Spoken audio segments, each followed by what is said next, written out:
Boa noite a todos, bem-vindos ao canal do CBMR para mais uma palestra da CBMR Live. Meu nome é Daniel e eu serei o moderador de vocês hoje. A diretoria do CBMR é composta por Vivian Marquesi como presidente, Carlos Emanuel como vice-presidente, o secretário-geral é Marcos Futai, secretária executiva Alicia Stel e Thalita Miranda como nossa tesoureira. Hoje possuímos um grupo jovem composto por Carolina, Dalma, Daniel, Eduardo, Felipe e Renatiele. Os nossos associados corporativos temos nossos associados Turmalina, Geobrug e Macaferri e nossos associados Topázio, Belgo GeoTech, G5 Engenharia e Incotep. Nós estamos nas mídias digitais através do nosso site cbmr.com.br e também no Instagram, Facebook e LinkedIn, através desses perfis apresentados. Caso tenham alguma dúvida ou sugestão, podem entrar em contato conosco através dessas redes. O CBMR também está presente em eventos acadêmicos e da indústria. Hoje, temos a organização do Simpósio Brasileiro de Mecânica de Rochas, que está presente dentro do Cobranseg 2022, onde também ocorre o jogo Rockball, destinado para jovens estudantes para terem maior contato com a mecânica de rochas. Temos também o apoio do Congresso Brasileiro de Geologia, de Engenharia e Ambiental e também no Congresso Brasileiro de Túneis e Estruturas Subterrâneas, bem como a Conferência Brasileira sobre Estabilidade de Encostas. Nossas lives anteriores estão disponíveis no nosso canal CBMR Oficial ou no canal Geotecnia Brasil, onde até hoje contemplam a mecânica de rochas em poços de petróleo, a modelagem geológica geomecânica, escavações subterrâneas e estabilização de taludes. De antemão, nossas próximas lives serão dia 25 de novembro, com a G5 Engenharia, e 9 de dezembro, com a Geobrug. Todas as nossas lives acontecem às quintas-feiras, às 6h30 da tarde. Hoje teremos como apresentadores Pedro Varona, que é gerente técnico da Geocontrol Mining. Ele é consultor internacional da Geocontrol Mining na Universidade Politécnica de Madrid, é especialista em engenharia geotécnica e mecânica dos solos aplicados a túneis e instabilidade de taludes. Possui mais de 35 anos de experiência em diversos projetos, múltiplas publicações, experiências em consultoria de empresas de mineração, modelagem numérica 3D, projetos hidráulicos, entre outros. Sua palestra será intitulada Modelagem Numérica em Telas para Encostas, Testes, Fator de Segurança e Probabilidade de Falha. Também temos como apresentador Antônio Urteaga, que é gerente comercial de riscos naturais da Inchalam-Bekaert. Engenheiro de Minas também pela Universidade Politécnica de Madrid, desenvolve para a Inchalam-Bekaert, na América Latina, o mercado de sistemas de estabilização de taludes com malha talude e barreira dinâmica para proteção contra quedas de rochas. Possui 20 anos de experiência em atividades geotécnicas, instrumentação para geotecnia, de vendas de desenvolvimento de gestão de mercados no Chile, Espanha, Reino Unido e Portugal. Sua palestra será intitulada Portfólio para Obras de Riscos Naturais, uma visão de soluções Inchalam-Belgo Bekaert em obras civis de mineração. Como nossos palestrantes são internacionais, suas palestras serão em inglês e, a partir do momento da palestra, as perguntas também serão realizadas em inglês. Então, primeiramente, convido para a apresentação da Belgo, o Emerson.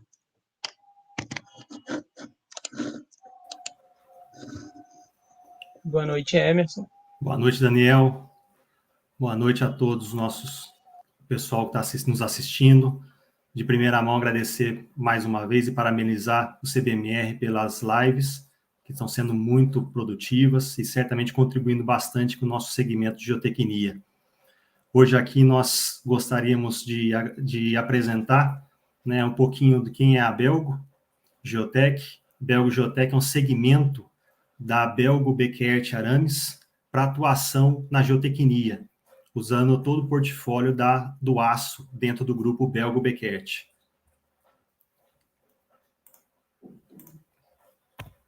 Nosso segmento, ele atua em 3 pilares, em gabiões e contenções, atua na mineração subterrânea, com diversos tipos de reforços metálicos e telas de suporte, e também na área de encostas e riscos naturais. A nossa empresa faz parte do grupo ArcelorMittal e Bekaert, ambos grupos com presenças mundiais, e hoje nós estamos conectando com o nosso grupo Bekaert, principalmente conectados à sua atuação no Chile, com a Inchalam na área de riscos naturais. E com isso, já gostaria que já foi apresentado, mas de passar já a palavra ao Pedro e posteriormente ao Antônio Urteaga, para que possam fazer as apresentações que o Daniel já apresentou, né, já comentou sobre os títulos, e que possam efetivamente contribuir para o Brasil e a geotecnia brasileira.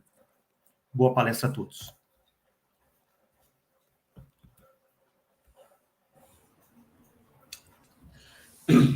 Boa noite. I'll make my presentation in English. My name is Pedro Varona, and I was retained by Inchalam to try to use numerical modeling as a tool for dimensioning wire meshes.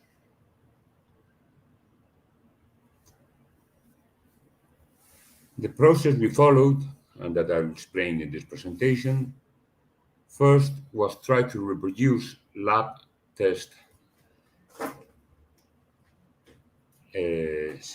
scale tests with cables.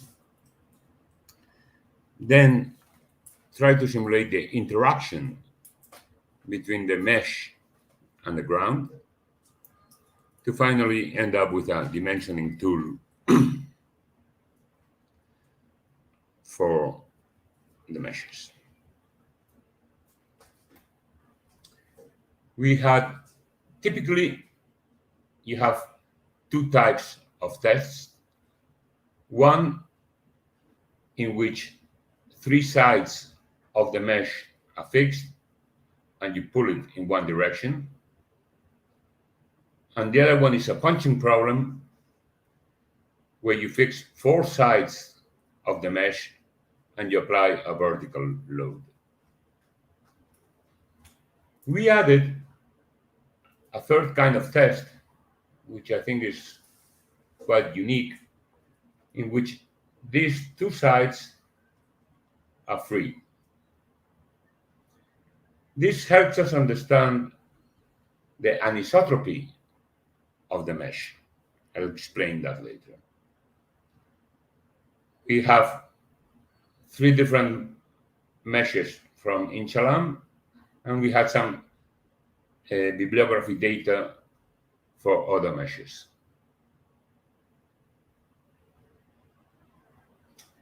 In the first case, where we free these 2 sides, we get this kind of deformation with a very significant shrinkage in the horizontal direction.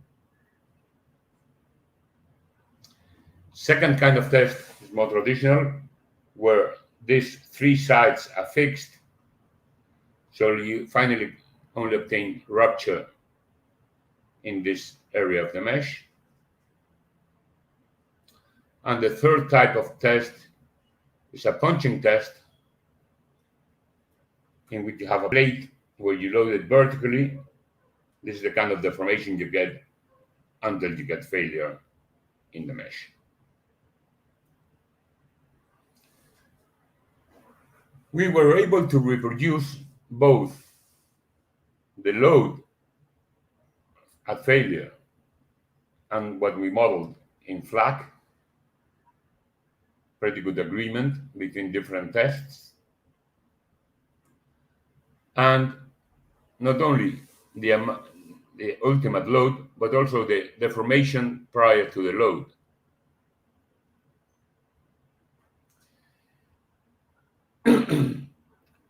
You see there's a significant drop in strength when, for example, for the MT 1500, you have the two lateral sides fixed, or you release that lateral confinement. And for both cases, we have a pretty good agreement in both deformation and strength.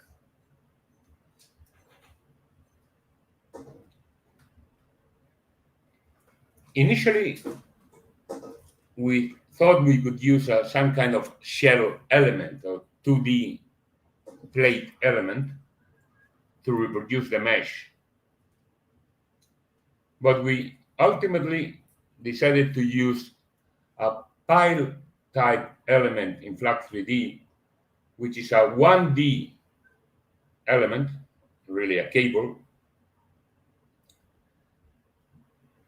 that allows for an interaction with, in this particular case, the plate, which is molded as a regular mesh, but in other cases with the ground, so that the ground can slip relative to the mesh, but it cannot move normal to the mesh without deforming it.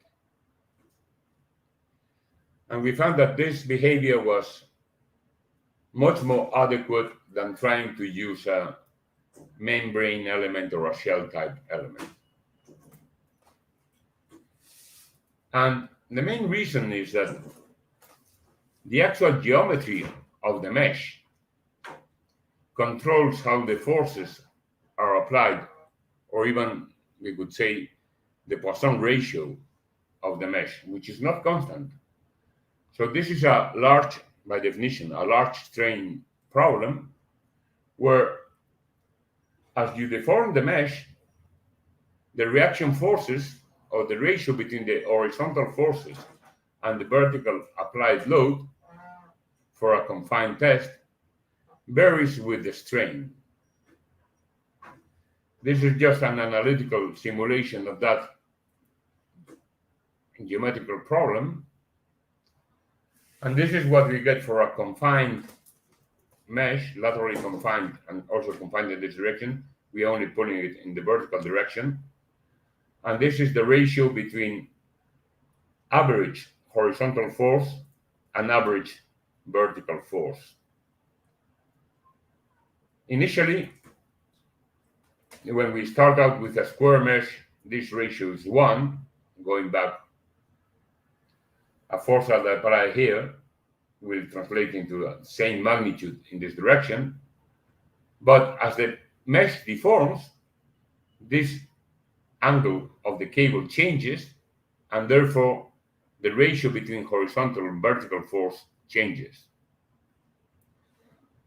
This is what the previous equation shows, and this is the actual result of the modeling, which, of course, this is a very ideal situation where all the mesh deforms uniformly, while in reality, you have different concentrations in the corners and some kind of edge effects which alter that distribution. But the concept is quite clear, that Poisson ratio is not a constant for this material, since it's a large strain problem, and therefore you cannot use shell elements, and you have to use some kind of 1D simulation of the wire.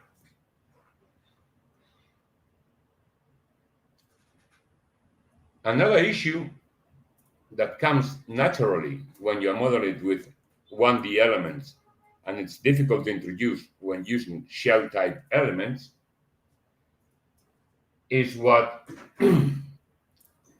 in textile industry is well-known phenomenon, that if you have a woven material and you pull it along the fibers, you get a fairly stiff response and very little shrinkage in the horizontal direction. However, if you cut your dress with a bias, then the moment you stretch it in the vertical direction, you get this shrinkage in the horizontal direction, which is what we showed in the test with no lateral confinement.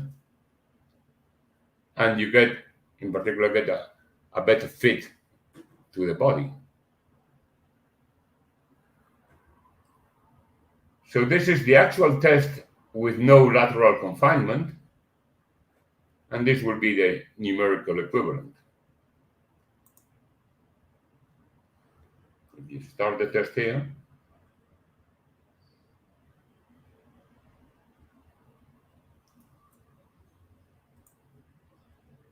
here we go. I'll speed it up a bit. And you see this lateral shrinkage.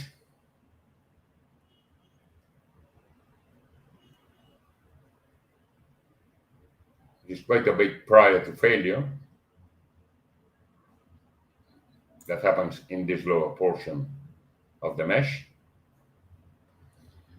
And in the numerical model, you get a quite similar behavior.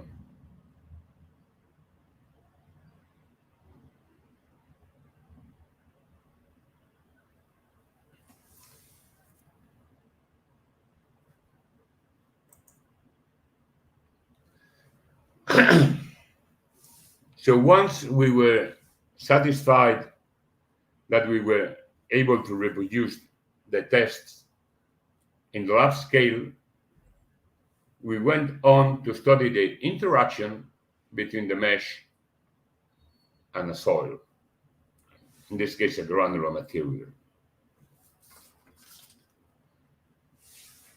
This is a published tilt test in which you install a bed of gravel, the mesh, and the rock walls. And then you start increasing the tilt until you get failure. And you get this kind of deformed shape. So we said, okay, maybe we can reproduce it numerically. So you have this mesh representing the soil, and on top of that are wire mesh, okay, represented as beam elements. We also added the rock balls and the plates.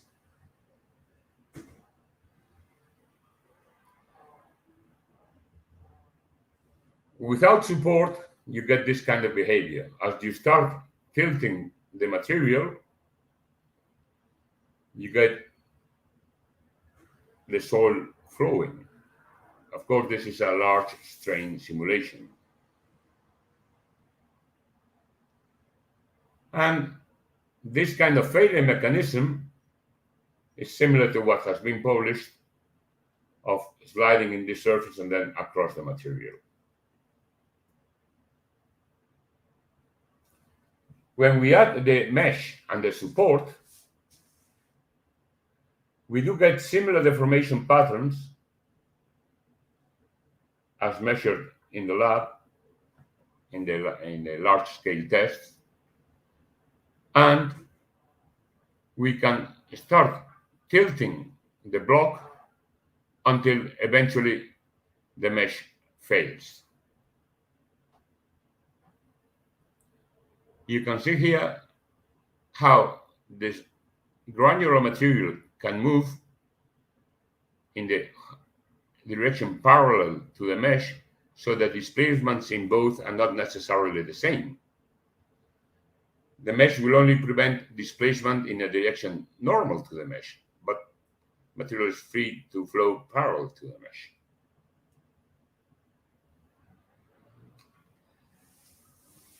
So we did a series of numerical models where we varied the height from 4 to 24 meters.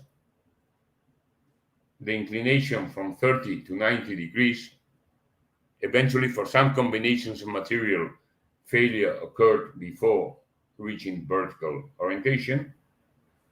For a friction angle between 20 to 40 degrees for the material, with different bolting patterns, starting by 2 by 2 and reaching 5 by 5, and with different depths of the tilt box.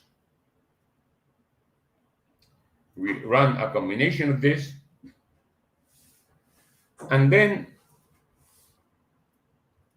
we had a bunch of tests that had not failed, and another bunch of tests. Roughly, we made for each type of mesh 1,000 combinations of parameters. So we had something like 600 instances with no failure and 400 instances with failure. Now, a technique that's used in rock mechanics, and probably the first major publication was Miklos Salomon for the coal pillars. He said, well, if I have a database with cases that have failed, let's say failure equals 1, and cases that have not failed, would I be able to derive a function that tries to separate both groups and assign a probability of failure based on a linear polynomial? Really, in order to get this curve, it's 1 over 1 plus the exponential of this linear polynomial. And the factors that we decided to include in this polynomial were the ratio between the friction angle and the inclination, the height, the depth, and the maximum load that can be carried by the mesh over the bolting pattern. And the idea is, could we derive an equation that separates the cases that fail from those cases that don't fail? And for each of the different meshes we tried, okay, here we run, say, 600 cases. 256 failed, and this equation was able to predict a probability of failure greater than 50%. 363 cases didn't fail, and we had a probability of failure less than 50%. And these are the two groups that are misclassified, which the observed was a failure, but the prediction said no failure, or the other way around, where the prediction said it would fail and the observed model was no failure. However, we achieved something like 90% of cases correctly separated, and similar results for other meshes. Here 92% correct, here 93% correct. So this equation, in fact, we were looking for the parameters beta 1, beta 2, beta 3, and beta 4 that could separate the cases where you have failure and you don't. So in the tool we developed, for different scenarios, we were able to predict a probability of failure.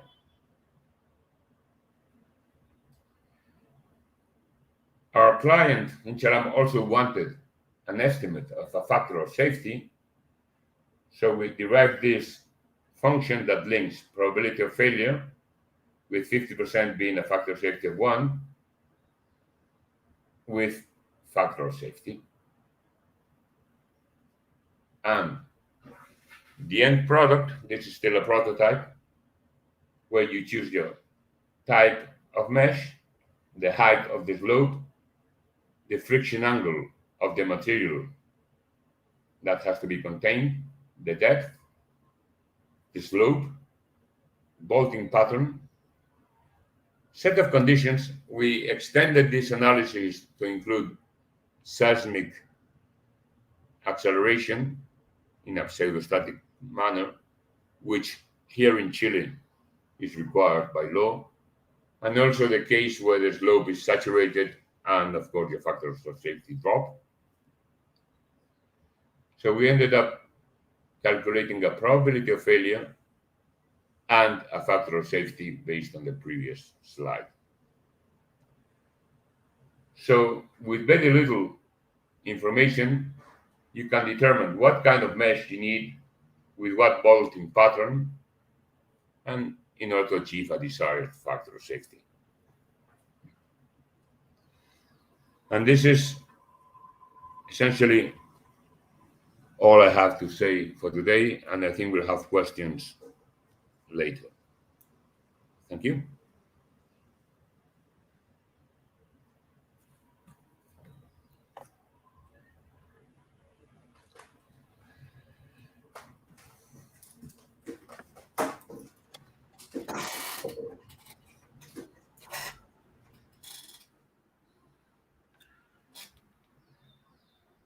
Hello, my name is Antonio Urteaga.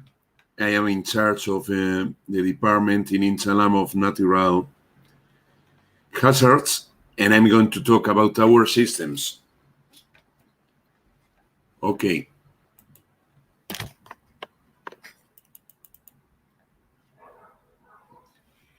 Well, let's start with the index, status and definitions, solutions, and empty systems.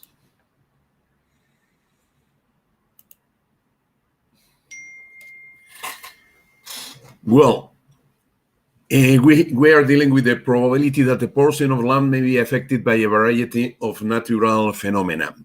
Can be geological, like volcanoes, earthquakes, tsunamis, landslides, etc. Meteorological, snowing or heavy rains. Hydrological, river overflows, debris and mud flows, or biological effect caused by plants or animal transit.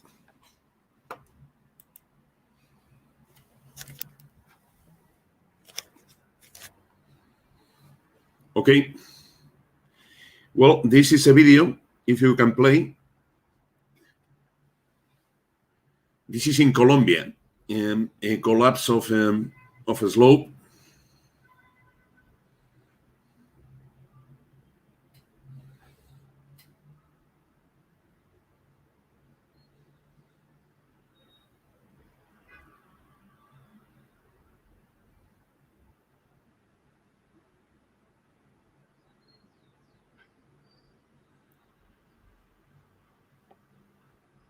A mountain falling down. If you go to the next slide.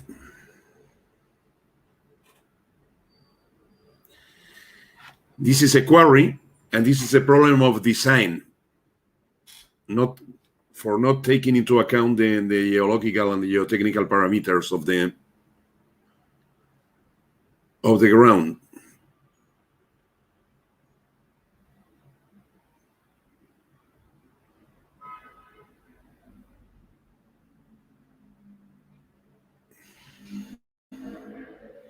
Everything is moving down.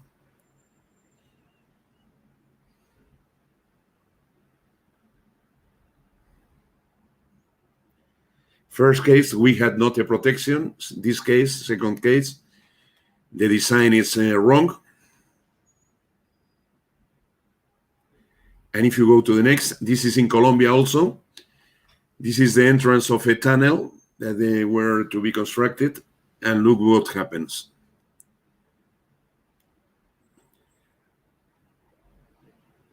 This is a case of cheating,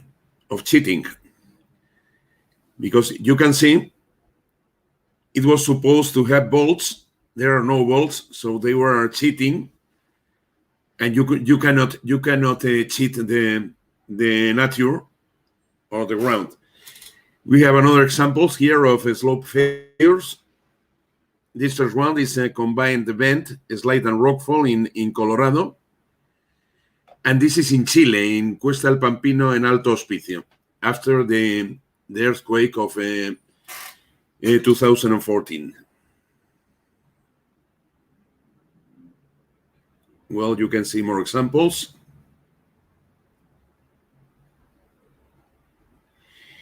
Well, and here we have a chart talking about kind of solutions for slope treatments. No, we can have a protection against erosion, so we can use geotextiles, geomembranes, meshes, cables, bolts, or gabions. For a slope, for a rock falling, we can use a drape system or dynamic barriers. For debris or mud flows, debris and mud flows, barriers. Toppling, cable nets, or even steel meshes, bolts, and cables.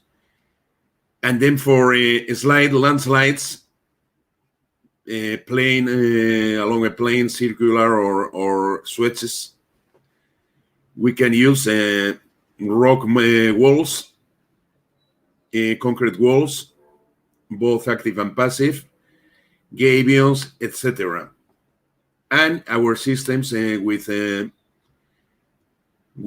bolt and mesh, passive or active, and systems with mesh and shotcrete. Okay.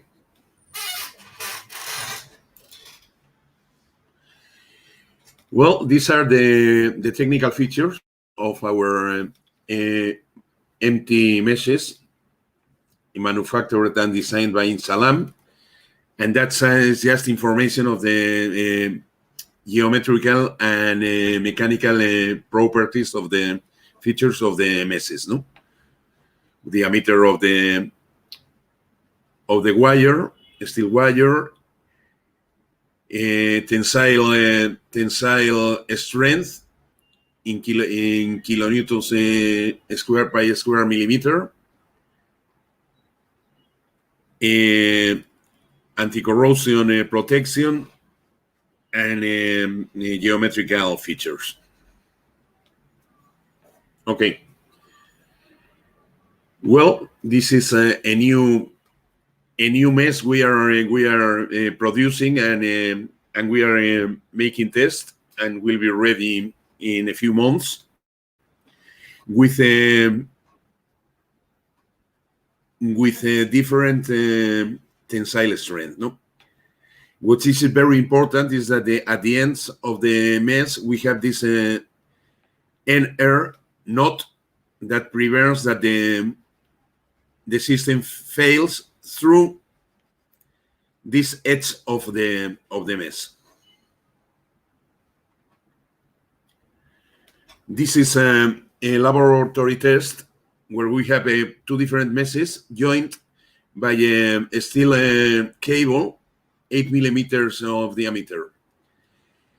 We made a tensile test, and it always breaks through the mesh because this joint is stronger than the mesh. Obviously, the 8 millimeters cable, steel cable, is stronger than the wire of the mesh, so never fails in the joint. Okay. This is an example. Well, let's talk a little bit about shotcrete. The problem with shotcrete is that you can see in the picture. The advantage is that it's very fast. When you have a soil slope and you see it is starting to fail, you can act immediately with a lay of shotcrete. But after that, even if you put a thoroughly carried out drainage system, after 1 year or 9 months, this has obturated, and the water cannot go naturally throughout the shotcrete or this drainage, and goes between the soil, the ground, and the shotcrete lay. And the problem is that you don't know that it is going to fail until it fails, no? While with our flexible system like our, you can see that the mesh is having big deformations, and you can act, putting more bolts or whatever you like. Okay. This is a real project with shotcrete. And now it started in Ecuador, but usually you have to reinforce to provide with tensile strength to the system, reinforce with electro melted mesh. It has a problem because it is very, very rigid and cannot adapt to the surface of the slope, no? And then the amount of shotcrete that you waste is huge, no? If you use an FI mesh like a manufacturer, Inchalam manufacturers, you can put like a dress very well adapted to the shape of the slope, and then the waste of shotcrete is much lower, no? And we are starting using in substitution of the electro-welded mesh. Okay.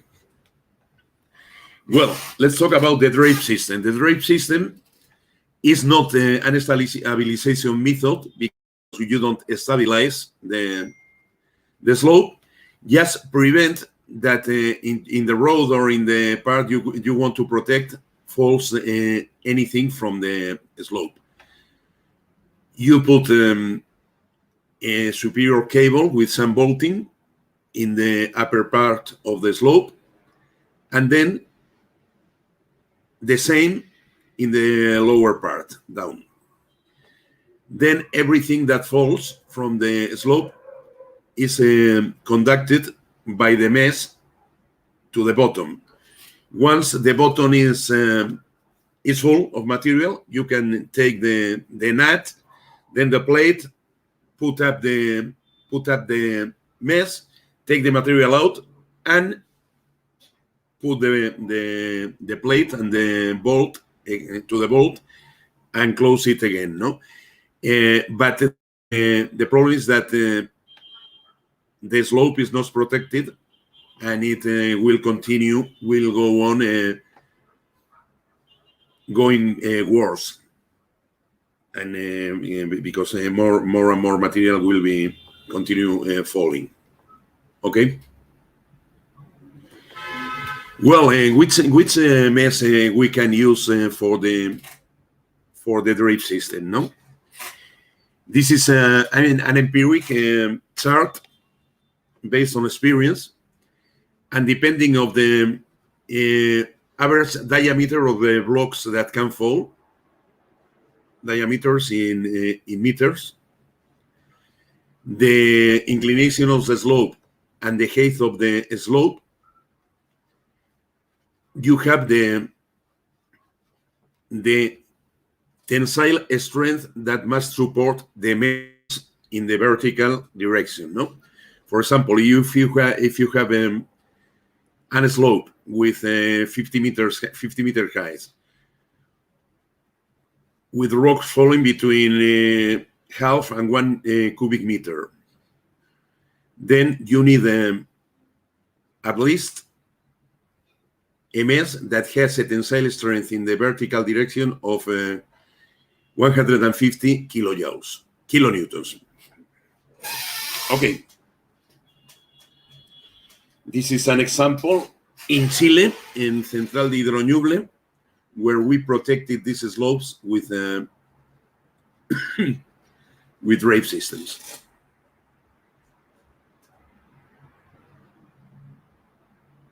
Okay.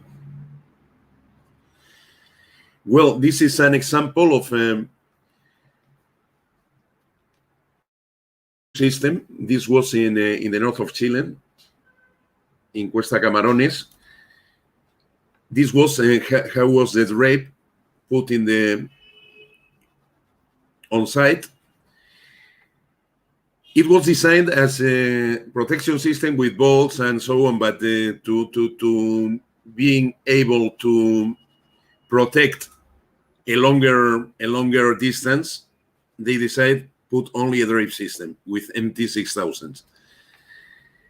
After the earthquake, Hell Mountain came down, but our system was incredible and protected the road against all this huge rock falling, no? Okay. Another examples in Chile, Acceso a Salamanca, where after the earthquake, some rocks falls and walls. Well, okay. Well, let's talk about stabilization systems, no? Let's talk of the simplest system is the what we call punctual system. We have the bolts, perimetral cables,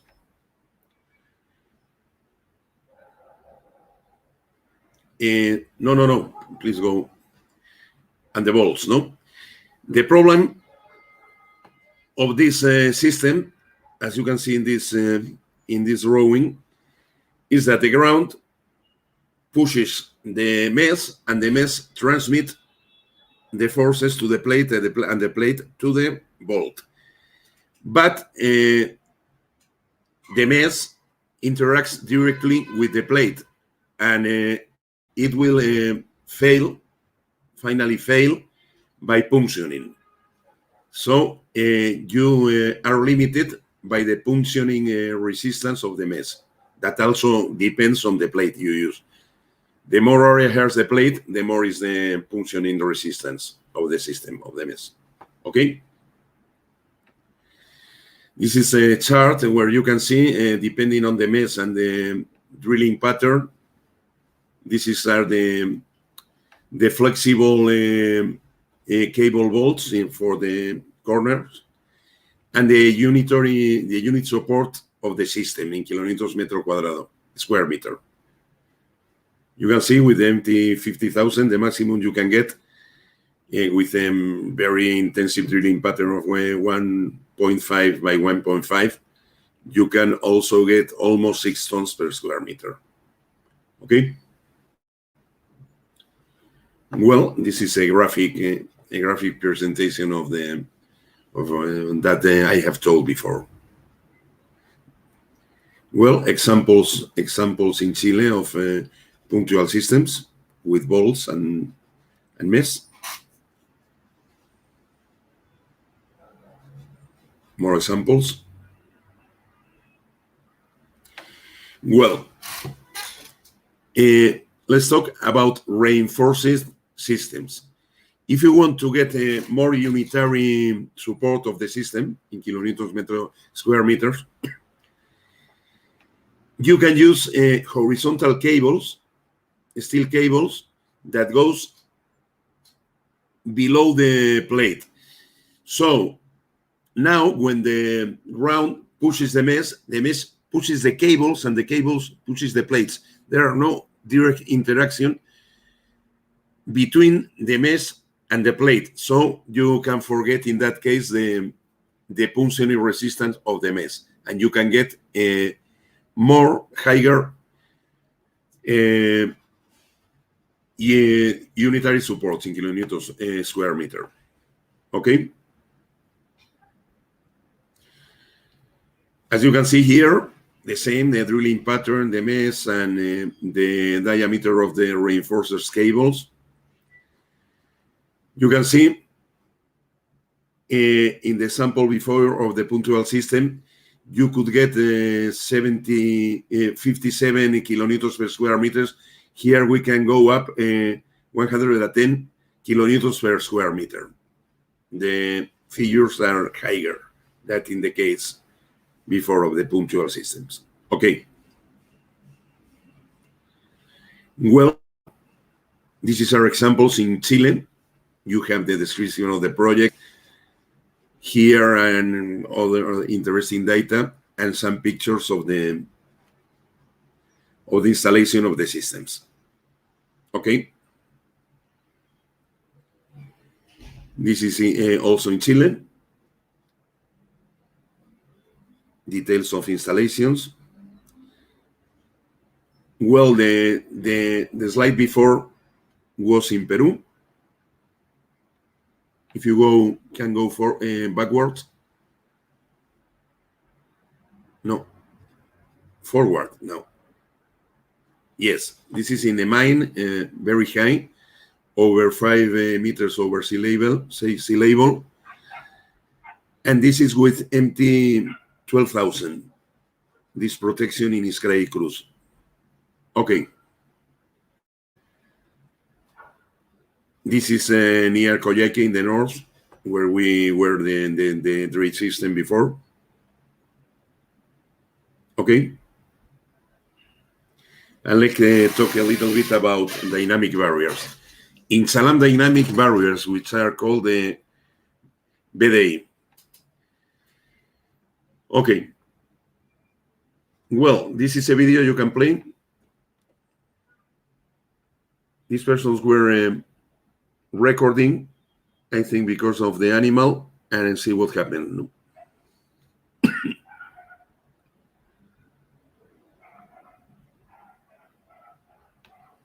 And he was very, very lucky, the driver, because the car was destroyed, but he was alive. Well, other samples of rock falls. This is in New Zealand. This is in Spain. Okay.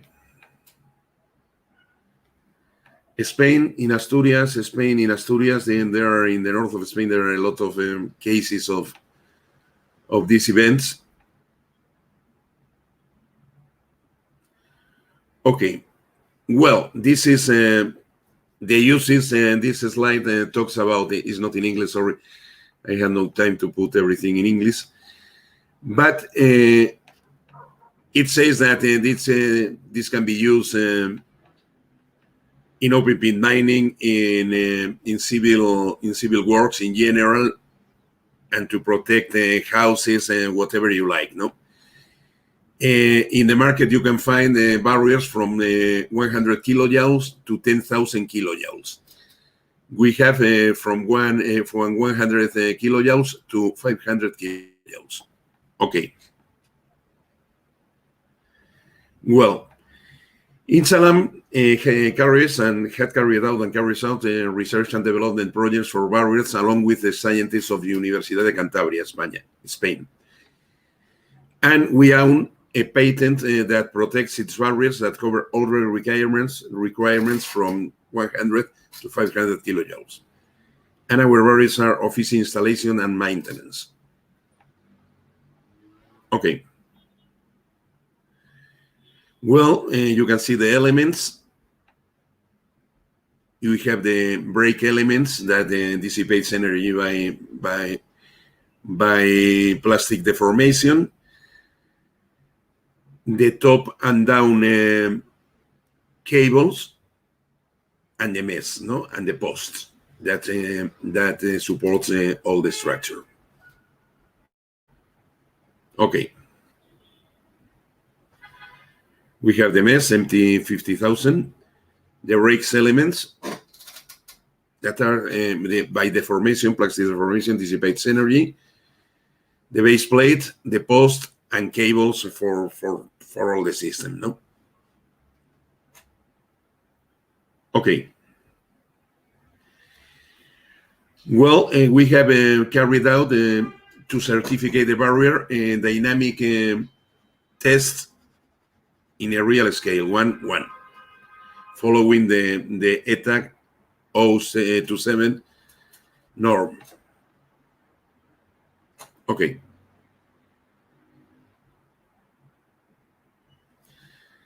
These are pictures of the installation for the test. Okay. And the certificates of our barriers. even by the GITECO, that is a department from the Universidad Politécnica de Cantabria. And I think there is a video of the test we carried out.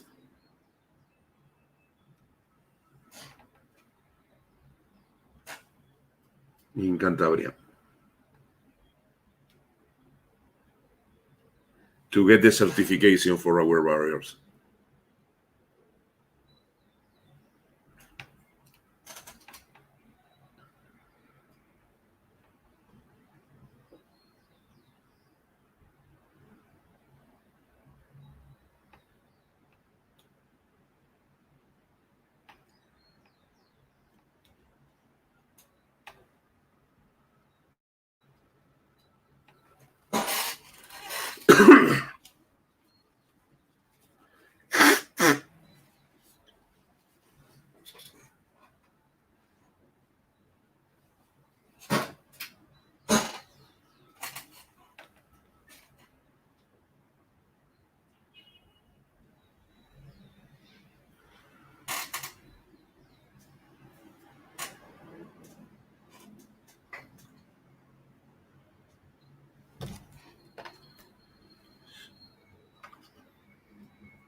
This first test is for 250 kilojoules.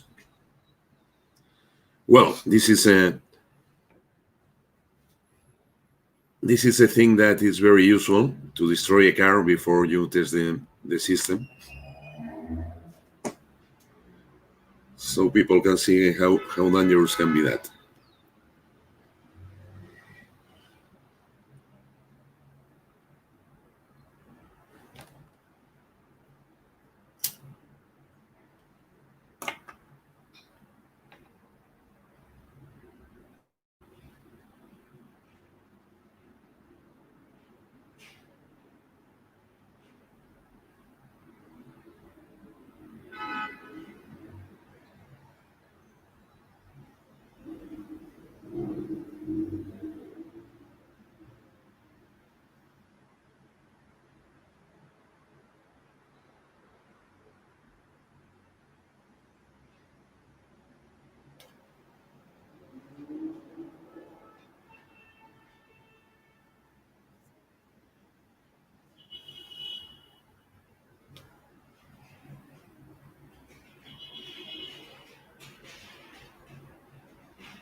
Okay.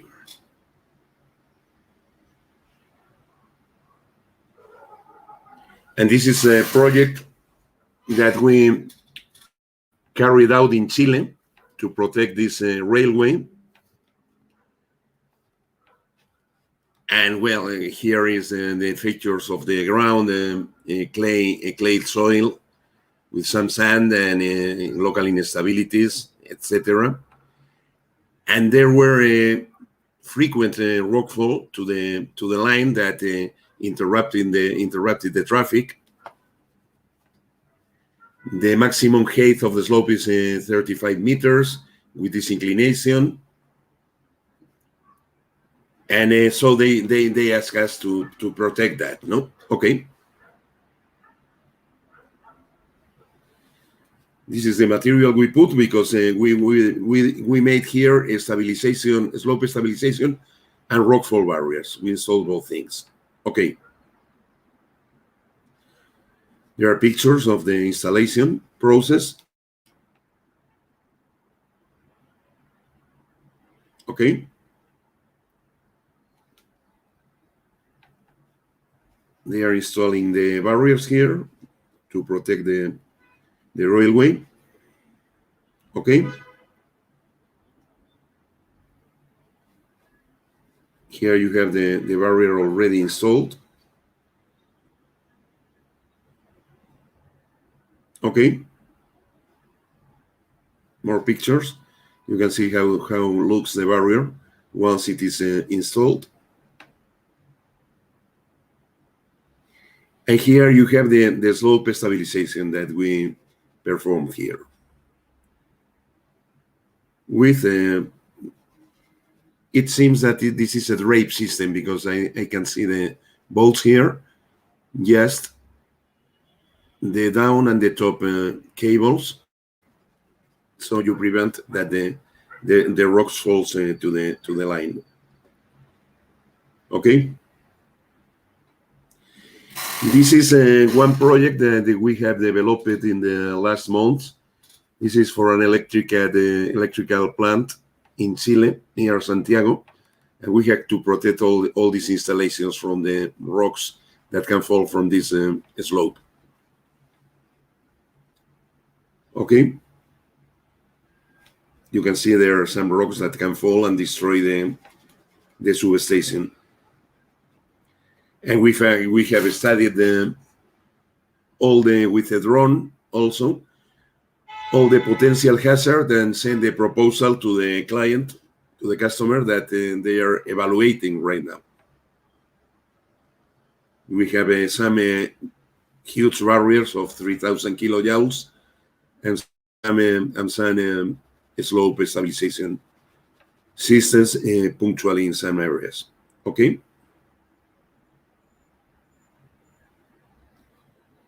Well, these are the simulations for the rockfall that we carried out for this project with the RAMS software. Okay. And that's all by my side.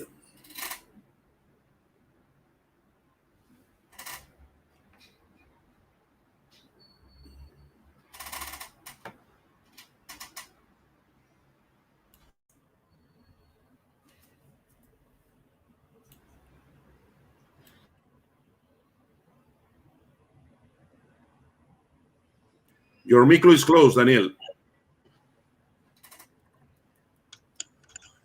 Sorry. Thank you, Antonio and Pedro, for the presentations. We are now going to the questions. We have some. Our first question is from Vivian, our president of the Brazilian Rock Mechanics Committee. She first thank you both for the presentation, and she asked you if you could talk more about the most complex case you've worked and what was the solution applied. Sorry, can you repeat the question, please? If you could talk about the most complex case you've worked on and what's the solution you applied for the meshes. Well, in my case, I work in many cases, some of them very complex. One of them was very complete. It was in Spain, in Asturias, from 2003 to 2005. I used to work for another company in that time, and we have to protect with rockfall with a 3,000 kilojoules rockfall barrier. A highway was the first 3,000 rockfall barrier installed in Europe. And in addition to that, we have to protect the slope with a system with steel mesh, and bolting. No, we have to use cranes of 90 tons platform where was the drilling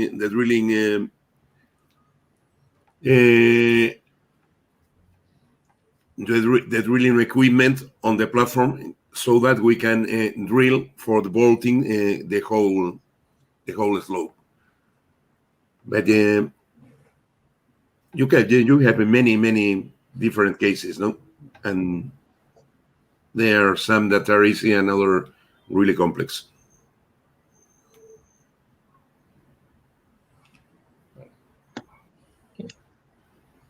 I'll go to the next question. We have a question from Dalma. She asks Antonio if one portion of the mesh fails near the cable joint, if it's possible to change it on site. Depends on the general situation, no? Because if the ground is pushing, sometimes you cannot. What you can do always is to put more bolts in the area where the deformation is very high and is failing, and even you can put another extra mesh over the one that has failed, and bolting this extra mesh. It's very difficult to change the mesh.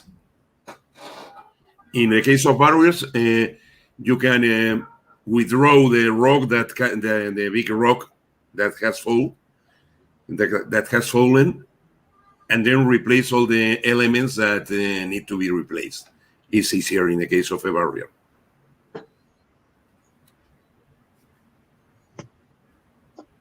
Moving on to the next question, we have a question from Alicia. She congratulates you both for the presentation and asks about in the case of a failure due to inefficient drainage, what could be implemented in the original solution to prevent it? Well, in the case of flexible systems, we don't have problems with the drainage because it's a natural drain. Because this is an open system and the water flows through the system, no? Sometimes you need to put some drainage to put down the phreatic level, but it is not usual because the water flows. In the case of shotcrete, it is very difficult to know that it is failing, the drainage, but in a year, almost drainage in a shotcrete over soil fails, no? Yeah. And the problem is that you don't know what is going on until the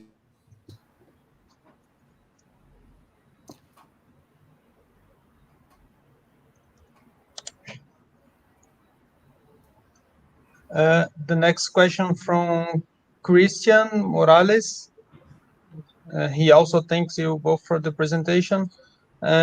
Using the example of a dynamic block drop test after the event, what damage must be repaired in the field to ensure the same efficiency in a new event? Yes, well, the European norm allows you after each test to repair whatever you like that has been damaged. In the test we did in Cantabria, the one you have seen in the video, we didn't. We went on with the same material without replacing anything or repairing anything until the end, which means that the barrier really worked. No?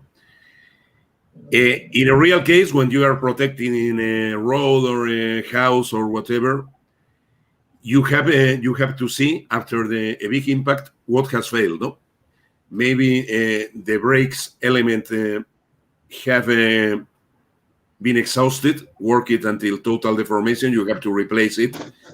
Maybe a piece of mesh has been broken. You have to change it. But anyway, the barriers are designed to work in a level of energy that is under the maximum energy level. So with a percentile of 95%, each event doesn't produce any damage that must be repaired.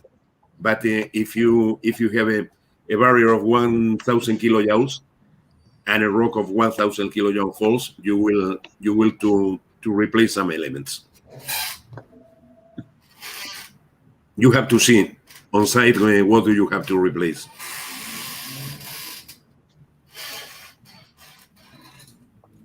Okay, moving on to the next question from Emerson Ananias. If you could tell us how long time to install a dynamic barrier? Depends on each case, no? Depends the easiness to get to the site. Maybe there are areas where it is very difficult. You have to transport everything by helicopter. Depends. If you have to install a barrier platform of a mine, usually it's very easy because you can go with a truck and leave there the material, and it is very, very fast. But sometimes it's in a slope, the 100 meter heights, with very difficult conditions to arrive there. In very, very difficult conditions to work there. There is you cannot talk about an average time to install a dynamic barrier.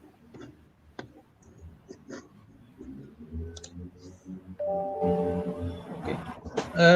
I have one more question. There is no more questions in the chat, but I have one question regarding the simulations, the numerical modeling.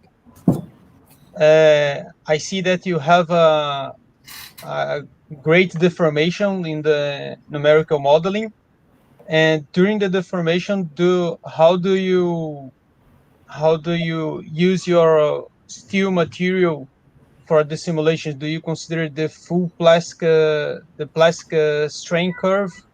Yes. In the cases we try to divide between failure and non-failure, it was the ultimate strain of the steel. So it's a plastic behavior. We have an elastic portion, then a plastic portion, and then an ultimate strain. So failure was considered when you break the ultimate strain. Of course, you have to apply factors of safety in design and not go to the ultimate load, but the model did contemplate plastic flows in the case. Okay. Okay. I don't see any more questions here, so I would thank you, Pedro and Antonio, for the presentation, and I welcome you and our people here watching to see our next presentations and to follow us on Instagram, LinkedIn, and also in the YouTube channel. So we can provide you with more material of rock mechanics. Thank you, everybody, and good night for all. Right, goodbye.